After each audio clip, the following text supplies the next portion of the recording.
texto que vamos ler está em Marcos, capítulo 2, de 1 a 12, e vai estar no telão. Marcos, capítulo 2, de 1 a 12, eu vou ler, os irmãos poderão acompanhar comigo. E alguns dias depois entrou outra vez em Cafarnaum e soube-se que estava em casa.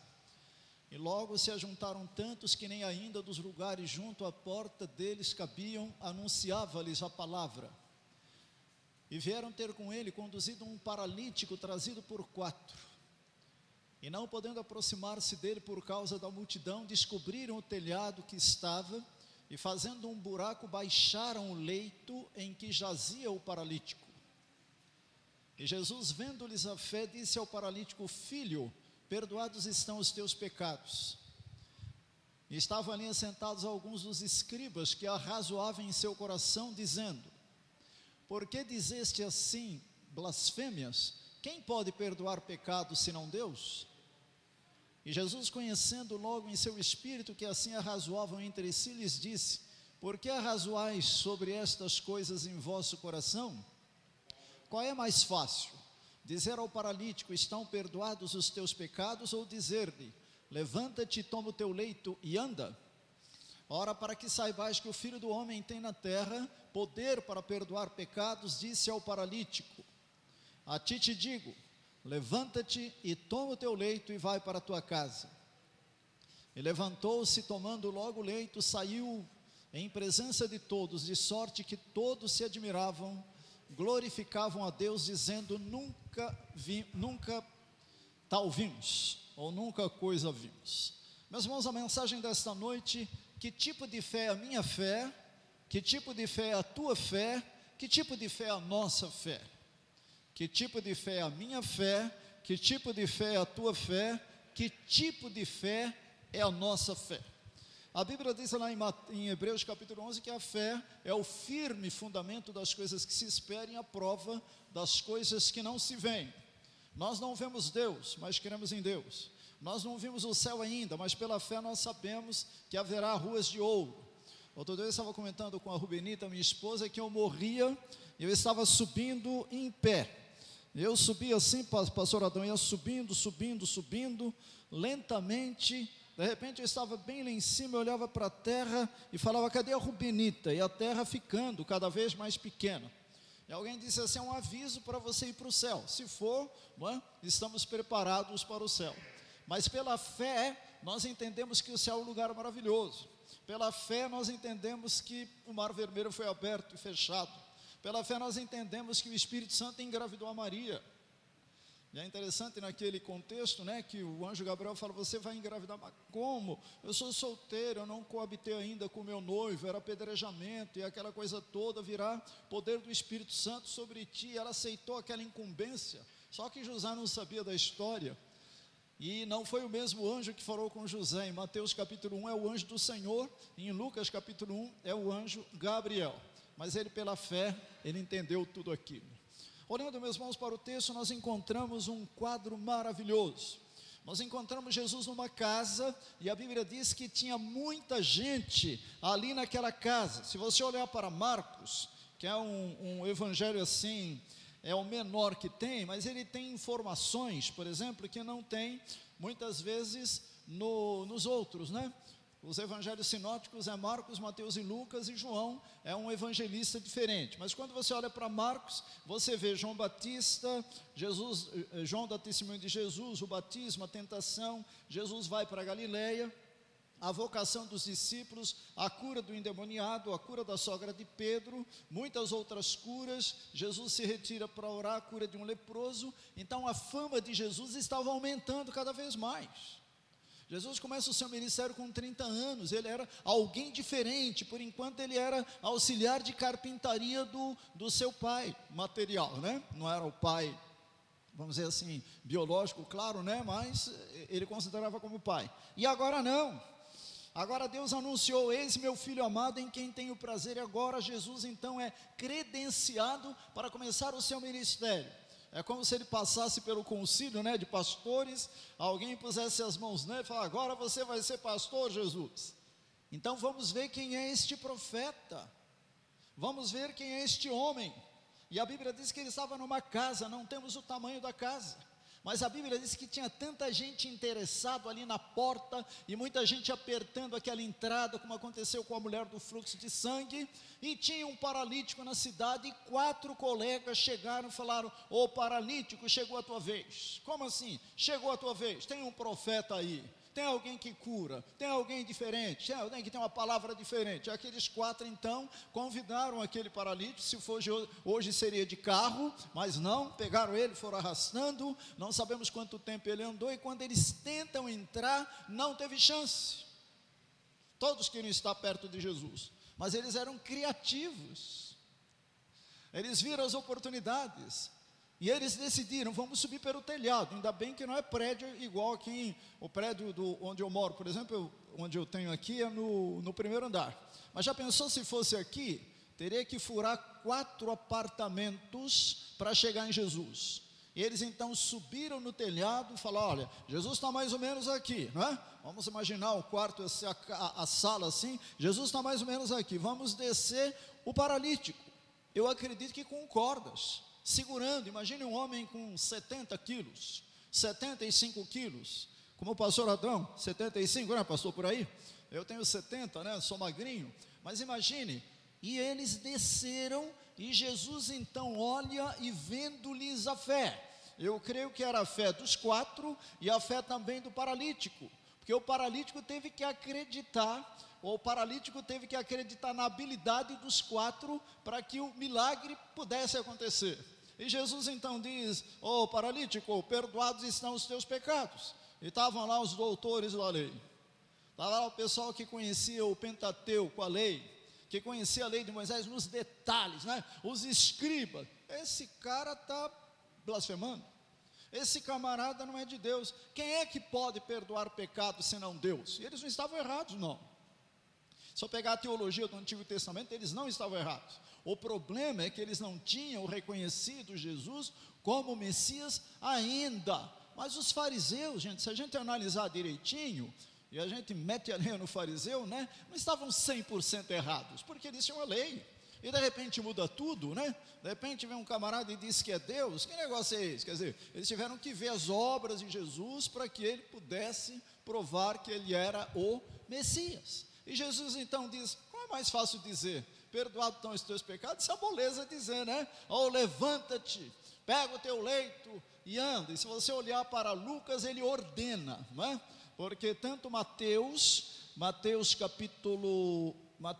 de 1 a 18, conta a história, e Lucas 5, de 17 a 26, também conta. Só João que não menciona esse fato. E lá em Lucas ele ordena: ó rapazinho, levanta-te, pega o teu leito e vai para a tua casa. Eu imagino a expressão facial do paralítico. Ele teve que crer, e ele acreditou, e ele se levanta, e ele pega a cama, e ele vai para a sua casa, glorificando a Deus. Meus irmãos, olhando então para este contexto, eu quero extrair aqui algumas fés. Primeiro, a fé contemplativa. Existe a fé contemplativa. O que é a fé contemplativa? A Bíblia diz: soube-se que ele estava em casa.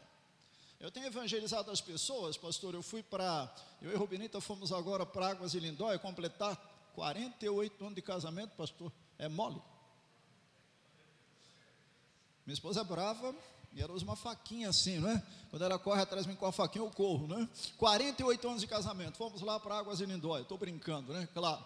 E a minha saudação agora é essa, pastor, aqui em Mongaguá. Eu chego e digo assim: eu tenho um recado para você. Aí a pessoa: Jesus ama você. E olha, gente, eu tenho conseguido evangelizar pessoas, descobrir. Agora eu estava saindo do prédio, né? E nós não temos porteiro, a gente abre, e vinha um moreno assim, né? O cabelo igual do pastor Adão assim.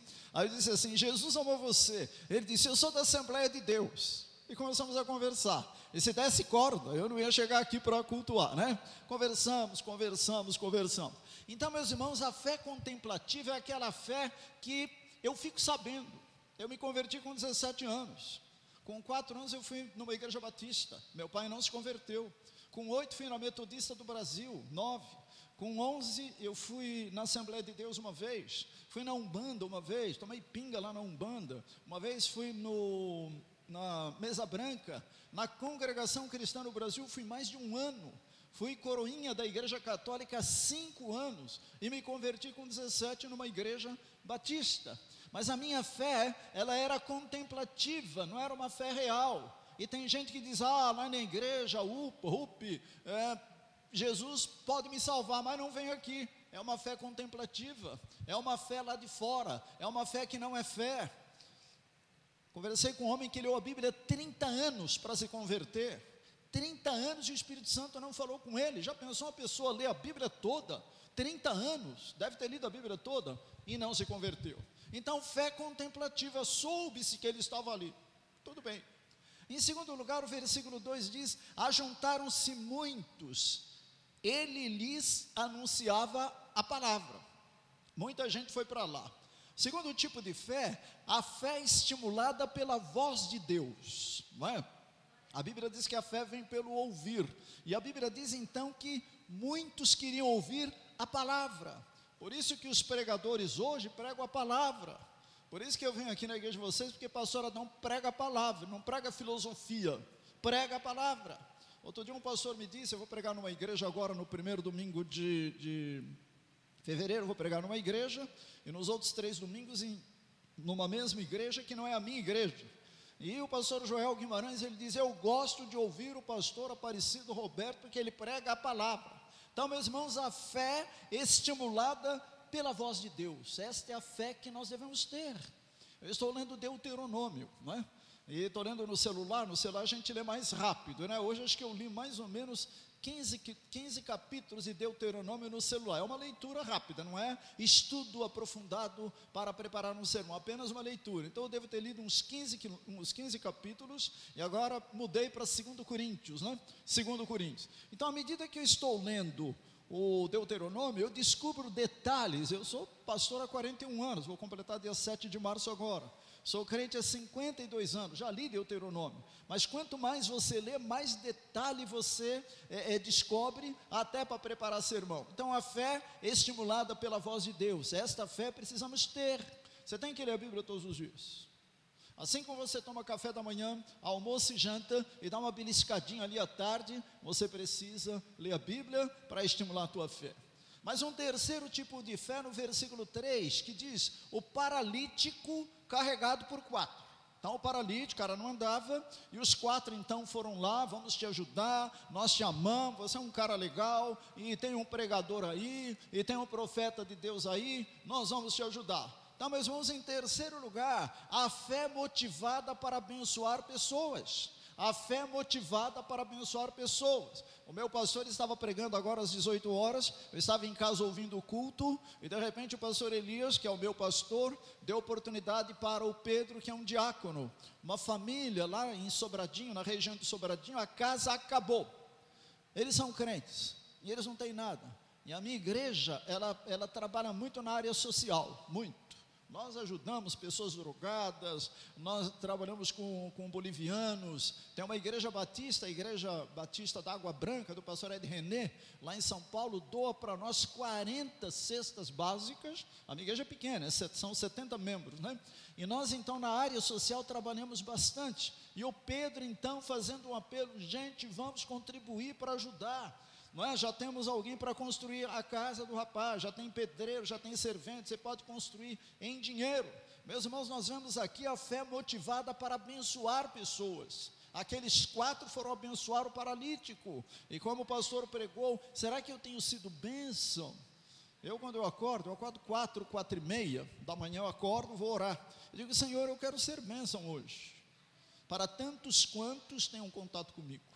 Eu sou contador também, trabalho com igrejas, não é? Sou um contador autônomo, sou pastor, trabalho com casais, faço visita, saio na rua, não é? E eu e o Rubinita, gostamos de abençoar pessoas, a fé motivada para abençoar pessoas.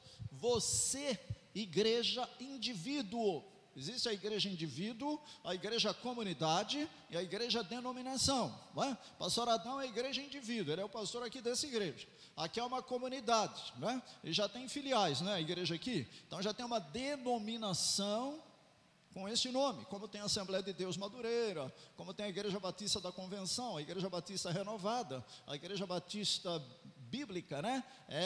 uma denominação. Mas você, como igreja indivíduo, como igreja pessoa, porque você, o seu corpo é templo do Espírito Santo, você tem que abençoar pessoas. Então a fé é motivada para abençoar pessoas. Mas o versículo 4 encontra um outro tipo de fé. A Bíblia diz que a multidão. Então quais eram as dificuldades ali? Primeiro a multidão, mas tinha um telhado, não é? Um telhado. E eles então fizeram uma abertura e baixaram então o leito. Então aquele, como eu disse na abertura, então aqueles 4 falaram, não, vamos dar um jeito, não vamos desistir não. Eu tenho para mim que esses 4 eram de temperamento sanguíneo ou de temperamento colérico, né? A psicologia explica, não sei se tem algum psicólogo aqui, tem temperamento melancólico, temperamento fleumático, temperamento sanguíneo e temperamento colérico, né? O colérico é Hitler, ele vai em frente, não é? O fleumático é Abraão, persistente, né? E vai em frente. Eu tenho para mim que esses 4 aqui tinham esse tipo de temperamento. Nós vamos vencer os obstáculos, né? Então tinha a multidão, o telhado, fizeram uma abertura e baixaram o leito. Então, meus irmãos, a fé determinada para remover obstáculos. Nós não podemos desistir dos obstáculos. Os obstáculos sempre vão ter. Lamento dizer para você que em 2022 vai ter obstáculo. Não vai ser tudo cor-de-rosa não. Não vai ser tudo azulzinho não. Você vai ter obstáculos. Se nós não tivéssemos obstáculos, meus irmãos, a gente nem ia agradecer a Deus. Mas você tem obstáculo. Amanhã eu chego em São Paulo e eu tenho uma agenda. Tem um cliente que eu vou demorar 2 dias para atender um pedido dele. Tem um pessoal que presta serviço para mim. Tem cliente que passou um monte de coisa aqui para mim. Eu estou na praia, depois eu resolvo, mas voltando eu vou ter obstáculo. Então a fé determinada para remover obstáculos. Meu querido, minha querida, eu não sei qual é o obstáculo que está tirando o teu sono. Eu não sei qual o problema que está tirando, não está deixando você dormir. Mas se você tiver fé, em nome de Jesus, esse obstáculo vai ser removido. Você quer assim, diz amém? Em quinto lugar, meus irmãos, a Bíblia diz que Jesus então disse ao paralítico, desce, né? Os 4 então conseguem descer o paralítico, e Jesus então agora se dirige ao paralítico, disse ao paralítico, perdoados estão os teus pecados. Então, meus irmãos, a fé que gera credibilidade na dinâmica de Jesus. A fé que gera credibilidade na dinâmica de Jesus. Meus irmãos, se você olhar direitinho, Jesus tinha uma agenda apertadérrima. Jesus não parava. De vez em quando ele dava uma paradinha para orar. Ele tirava férias de 4 horas. Veja que na multiplicação dos pães, tinha tanta gente que ele falou, discípulos, vamos para o lugar à parte, descansar um pouco. Se fosse hoje, né? Vamos jogar um dominó ali, vamos descansar, vamos tirar uma soneca. Jesus era homem também, ele não era apenas Deus, mas ele era homem, Deus, ele chorou, sentiu o cansaço, não é? E tinha as dificuldades dele. Então, meus irmãos, fé que gera credibilidade na dinâmica de Jesus. Jesus disse ao paralítico, perdoados estão pecados, são os teus pecados. Nós temos que ter esse tipo de fé. Nós temos que acreditar que Jesus é dinâmico. Jesus não é um parasita não. E hoje ele continua trabalhando. Alguém fala assim, poxa Jesus, só 3 anos aqui na terra? Estava falando para minha esposa hoje, né? Estamos lidando com uma situação assim de posse de pastor, saída de pastor. Eu disse, olha, quem põe pastor numa igreja é Deus, quem tira pastor é Deus, quem põe no campo missionário é Deus, quem muda é Deus. É só você olhar alguns exemplos da palavra, e Deus determinou que com 33 anos Jesus tinha que morrer e acabou. Mas ele está à direita do Pai, intercedendo por você. Quando você liga para ele, diz, doutor, Jesus me perdoa, ele diz, você está perdoado. Então Jesus continua trabalhando. Então, meus irmãos, a fé que gera credibilidade na dinâmica de Jesus. Se você não acreditar na dinâmica de Jesus, ele não para. Meu pai trabalha, eu trabalho e meu pai trabalha até agora. Deus não está dormindo. Deus não é um parasita não. Deus não é aquela teologia. Não sei se o pastor Adão estudou no seminário, acredito que sim. Acho que uns 50 anos atrás, não é, pastor? A teologia do Deus morto, acho que uns 50 anos atrás. O que essa teologia diabólica pregava? Deus morreu na cruz. Deus morreu na cruz, crucificaram o Deus Jesus. Só que essa teologia esquece que ele foi para a sepultura e ressuscitou. E lá na sepultura não tem os ossos de Jesus, mas Confúcio tem, outros têm, D. Pedro I tem, D. Pedro II tem, mas de Jesus não tem. Glória a Deus, porque ele não morreu, ou melhor, ele morreu, mas ele ressuscitou. Então, meus irmãos, fé que gera credibilidade na dinâmica de Jesus. Mas em sexto lugar, versículos 6 e 7 diz: os escribas arrazoavam, este homem, quem é que pode perdoar pecado senão Deus? Diz que eu estava ali, esse cara é um farsante. Quem assistiu a novela Jesus, né? Eu assisti, eu acompanhei, o pessoal olhava assim, isso é um farsante, isso é um mentiroso, daqui a pouco, mas ele fez um milagre. Que nada, isso é um truque, não é? É um truque, igual os camaradas lá das 10 pragas, né? Quando Moisés vai liderar as 10 pragas, a primeira, a segunda e a terceira, os mágicos lá do Egito fizeram, não é? Pensa que Moisés desanimou, a partir da quarta diz que eles não conseguiram mais. Aí eles dizem assim, isso é o dedo de Deus, porque Deus sabe quem é o mágico existe sim, o diabo faz milagre sim, certo? Mas o Deus verdadeiro é diferente. Então a Bíblia diz aqui que os escribas arrazoavam, este homem, quem é que pode perdoar pecado? Então, meus irmãos, a fé que não questiona a divindade de Jesus. As testemunhas de Jeová negam a divindade de Jesus. O Espiritismo nega a divindade de Jesus. A Igreja de Jesus Cristo dos Santos dos Últimos Dias, os mormons, negam a divindade de Jesus. Não é igreja.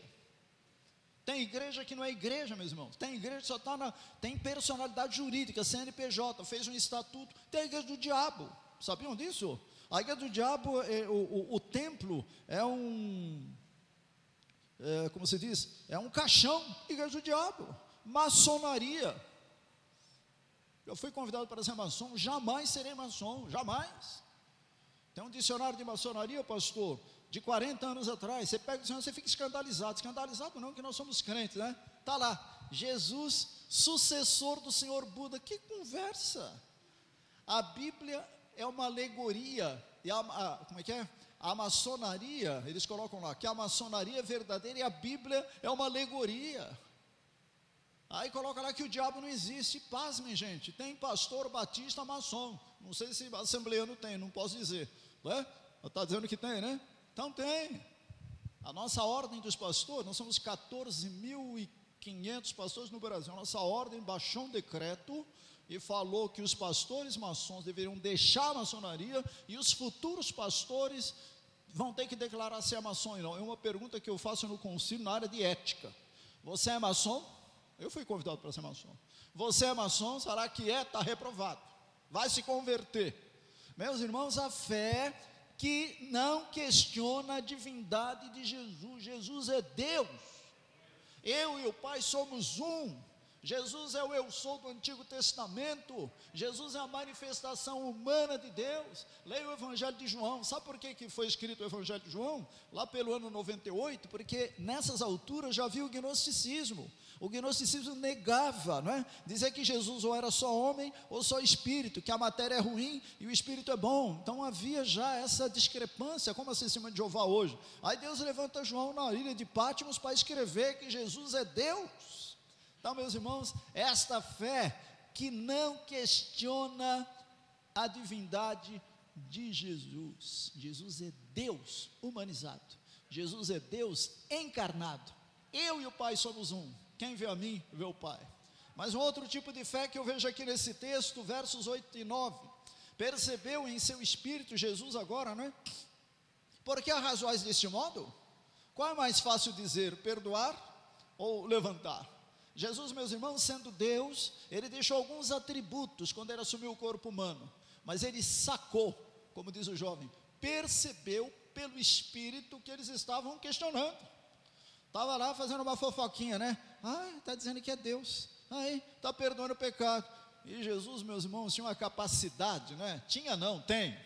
Jesus encarava qualquer problema, qualquer dificuldade. Jesus não tinha medo, Jesus não era covarde não. Jesus encarou Satanás pela palavra, e Jesus encarou seus escribas. Vocês estão pensando o quê? Qual é mais fácil dizer? perdoados estão os teus pecados, ou levanta-te, toma o teu leito e anda. Então, meus irmãos, a fé que não põe em dúvida a autoridade de Jesus. Meus irmãos, nós não podemos colocar em dúvida a autoridade de Jesus. Ele é autoridade. E podemos dizer, entre aspas, que Deus, além de ser autoridade, é autoritário, entre aspas. Não estou dizendo que ele está errado, tá? Quando você pega Abraão, por exemplo, de Abraão, sai da tua terra e da tua parentela para o lugar que eu te mostrarei. Deus não falou, Abraão, você está afim?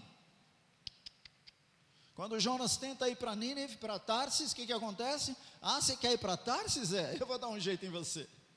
Deus manda um vento contra o navio primeiro, assusta todo mundo. O Jonas Dorminhoco estava lá no porão do navio, numa boa, com o ventilador ligado, tomando uma aguinha de coco, se fosse hoje. Aí descobrem ele diz, olha, eu sou o culpado. Aí jogam ele no mar, ele pensa que ia morrer. Deus falou, você não quer ir para Tarsis não? Você não quer ir para Nínive, vão? Você vai para o ventre do peixe, garotão. E está lá o Jonas no ventre do peixe. Como é que ele respirou? Não sei. Como é que ele dormiu? Não sei. O que ele comeu? Não sei. O que eu sei é que ele orou e foi para Nínive. Meus irmãos, Deus quando manda não tem conversa. Quando Moisés está lá com 80 anos, que Deus fala, você vai lá no Egito, ele dá uma gaguejada, eu não sei falar, eu vou falar em nome de quem? Depois a Bíblia diz que Deus ficou irado com Moisés, ou seja, não tem opção. Querido, querida, se Deus está te chamando para o ministério pastoral, se Deus está te chamando para ser missionário, não tem escolha. Ou você vai e sofre feliz, ou você não vai e sofre infeliz. Eu não queria ir, pastor. 31/12/79, fiz a pior oração da minha vida. 5 para meia-noite, a nossa igreja estava aguardando um novo pastor. Aí o presidente em exercício, falou, irmãos, nós vamos receber 78, nós vamos renovar os votos, você vai pedir perdão por aquilo que você não fez. Estou ali ajoelhado, 5 para meia-noite, sabe o que eu disse para Deus, pastor? Não conte comigo, viu, Jeová? Não quero ser pastor. É? 3 fatos aconteceram que eu não tenho tempo para contar. E o pior foi aqui, operação do meu ouvido. Usa um aparelho auditivo aqui, 10 mil reais esse aparelho. Esse aqui foi 8. Meus irmãos, quando eu fiz a operação, porque aconteceram 3 fatos que eu tinha falado que não queria, aí a minha esposa falou, é melhor ir para a faculdade. Aí é melhor fazer teologia. Aí eu fui para a faculdade correndo. Fiz a inscrição. No meio do 2º ano, pastor, no 3º semestre, tive um convite para ser pastor. Claro que eu não aceitei de cara.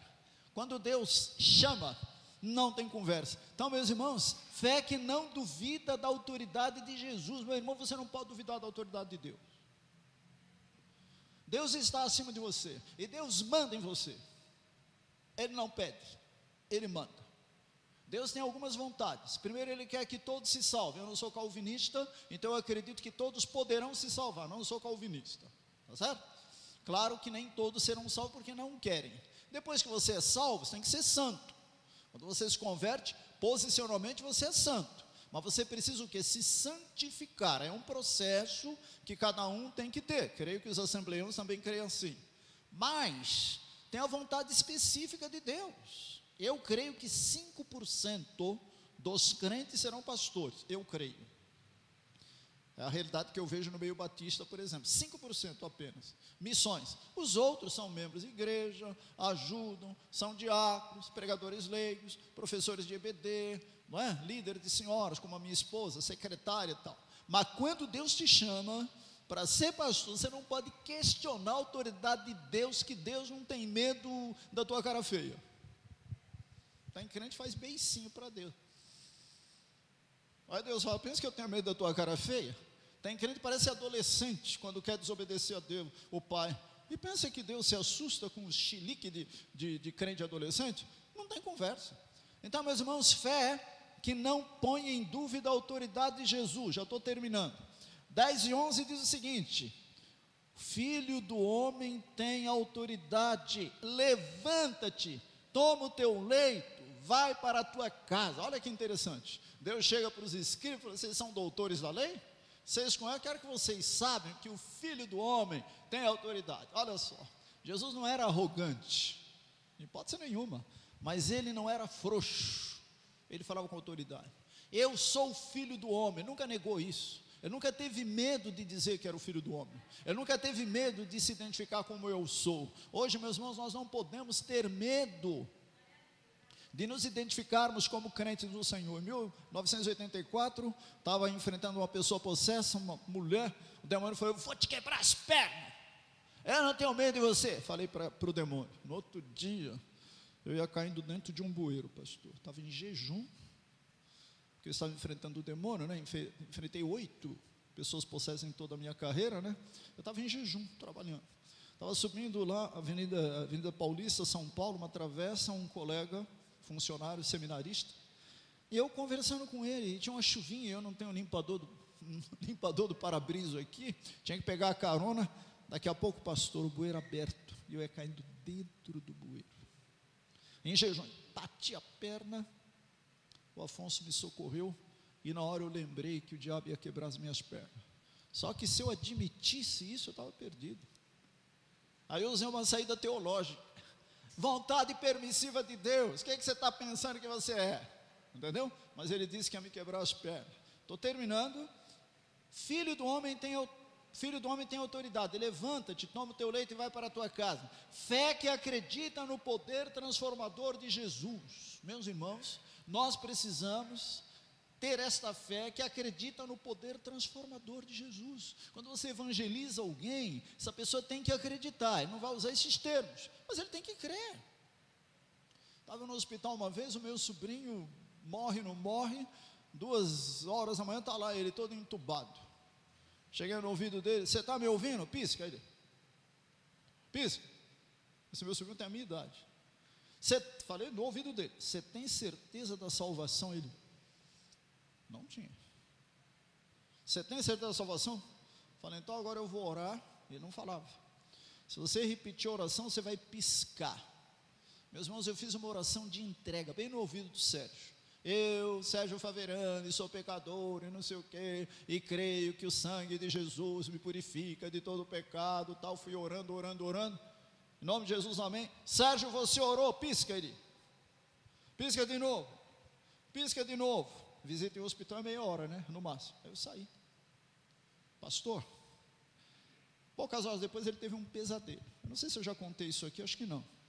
Teve um pesadelo. Ele morria, passava por um túnel, do outro lado era o céu, tinha um anjo, ele apertava a campainha, o anjo abria a portinha: Sérgio, o que você quer? Quero entrar. Por quê? Porque eu sou crente em Jesus. Só que ele falou. Não foi simplesmente um sonho, foi um pesadelo. Uma enfermeira evangélica, adventista, ouviu toda a história. Não é aquele pesadelo, 5 minutinhos. Olhou. Depois que ele acordou de verdade, a enfermeira falou: Sérgio, você é crente? Claro que eu sou. Que igreja? Batista. Era 26 de dezembro de 81. Na primeira profissão de fé, o cara estava fumando. Falei: não te batizo. Batizar crente que fuma? Cai fora. Batizar crente que bebe? Não batizo. Crente homossexual se converte. Crente lésbica se converte. Não é assim, pastor? Gente, ele saiu da UTI. Tio, quando é que tem batismo? Janeiro. Se batizou sozinho, deu profissão de fé sozinho. Batizou, graças a Deus, o Sérgio está firme, né? Fé que acredita no poder transformador de Jesus. E finalmente, versículo 12: paralítico se levantou, tomou logo o seu leito, saiu à vista de todos. E numa versão, na outra versão, acho que é na NVI, diz: pasmavam e glorificavam a Deus. Aquele povo, inclusive os escribas, tiveram que glorificar a Deus, né? Então, meus irmãos, o paralítico imediatamente acreditou, já ficou em pé. E eu fico imaginando, se fosse hoje, né? Vamos bater palma para o paralítico, né? Eu estava falando para um casal, completou 10 anos. Quando eu terminou, eu falei: vamos bater palma para os noivos, né? Oramos, cantei, né? Faltei até com a ética e cantei uma música do Roberto Carlos: como é grande o amor por você. Não vai me denunciar na ordem dos pastores não, hein, pastor? O ambiente permitia isso, né? Não era na igreja, era um sítio, né? Uma música sem problema, né? Aí eu cantei, mandei bater palma. Meus irmãos, ele se levantou, o paralítico, tomando logo o seu leito, saiu à vista de todos, e quem ficou, pasmavam e glorificavam a Deus. fé que modifica extraordinariamente para o louvor do Senhor, fé que modifica extraordinariamente para o louvor do Senhor. Acho que eu falei para os irmãos que a esposa do meu pastor, a minha tia, o câncer espalhou. 4 anos com câncer, agora ela tem câncer até aqui nos órgãos genitais, não é? Então a tia não está bem, não tem ido à igreja, não consegue cortar um tomate, a igreja está em oração, nós vamos ter que colocar lá uma senhora, cada dia uma senhora, a nossa igreja é muito ativa nisso, né? A coordenadora de Mulheres Cristãs em Missão, que é o grupo da nossa igreja batista, é assim, ela está coordenando pelo WhatsApp. Então segunda-feira vai uma senhora, passa o dia, terça, tem uma que vai para limpar, enfim, ela precisa de uma assessoria, mora no 4º andar, pastor, tem dificuldade para subir, e eu tenho pedido, Senhor, cura a Roseli em nome de Jesus. Na sexta-feira, quinta, nós fizemos uma corrente de oração aqui em casa.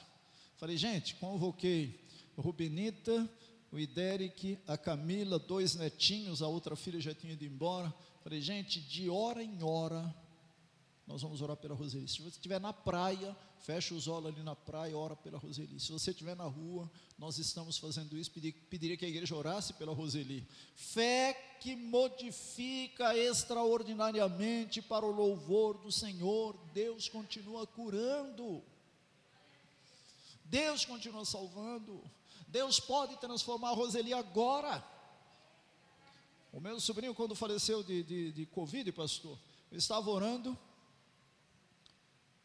de madrugada, né, 5 e pouco, aquele momento que Jesus fala para Lázaro, Lázaro, sai do túmulo, e o Lázaro saiu.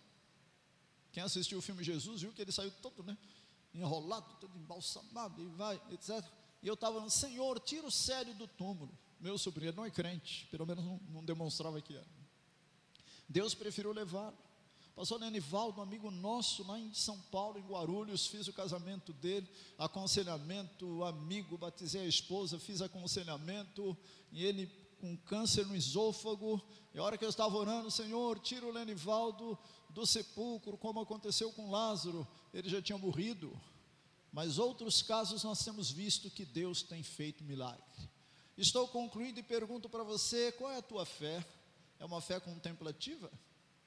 É uma fé estimulada pela voz de Deus? É uma fé motivada para abençoar pessoas? É uma fé determinada para remover obstáculos? Fé que gera credibilidade na dinâmica de Jesus? Fé que não questiona a divindade de Jesus? Fé que não põe em dúvida a autoridade de Jesus? Fé que acredita no poder transformador de Jesus? Fé que modifica extraordinariamente para o louvor do Senhor? Que tipo de fé é a tua fé? Fé salvadora? Quantos aqui têm certeza da salvação? Diga glória a Deus. Quantos têm certeza da salvação? Diga aleluia. Você que não disse aleluia, você precisa ter agora uma fé salvadora. Você precisa crer que Jesus Cristo é o seu Salvador. Quero que você só levante a mão. Levanta a mão. Quantos aqui tem um problema que só Deus pode resolver? Levanta a mão. Só Deus. Pode abaixar. Quantos aqui tem um motivo de gratidão? Levanta a mão. Muito bem. O salmista, no Salmos 37, diz: descansa no Senhor e espera nele. Vamos falar todos? Descansa no Senhor e espera nele. Vamos orar.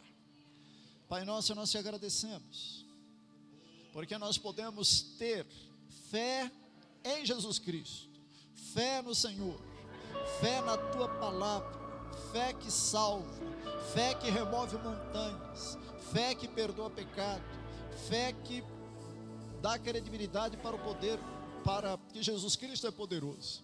E nesse momento, Senhor, essas pessoas que levantaram a mão dizendo que tem um problema que só o Senhor pode resolver, eu te peço em nome de Jesus, visita, Senhor, essas pessoas agora, cura, Senhor, aqueles que estão enfermos, abre porta de emprego para aqueles que precisam, visita agora a tua serva Roseli lá em São Paulo, cura a tua serva em nome de Jesus, Visita, Senhor, todos os hospitais, todos os prontos-socorros espalhados pelo mundo todo, Senhor. Opera um milagre coletivo agora, para a nossa alegria, para a honra e para a glória do Teu nome. Nós te agradecemos também porque temos muito que agradecer. Temos que agradecer a salvação, a vida eterna, os bens materiais, o casamento, a paz, a alegria, a existência da igreja, a existência da Tua palavra, a existência dos pastores que pregam a palavra. Temos muito para agradecer. O hino diz: conta as bênçãos, conta quantas são. Senhor, te agradecemos por tudo que o Senhor tem feito. Continua conosco, Pai. Somos carentes da Tua graça, da Tua misericórdia e do Teu perdão. Nós oramos assim, Senhor, agradecidos, no nome de Jesus, aquele que vive, aquele que reina para todo sempre. Amém. Podem sentar.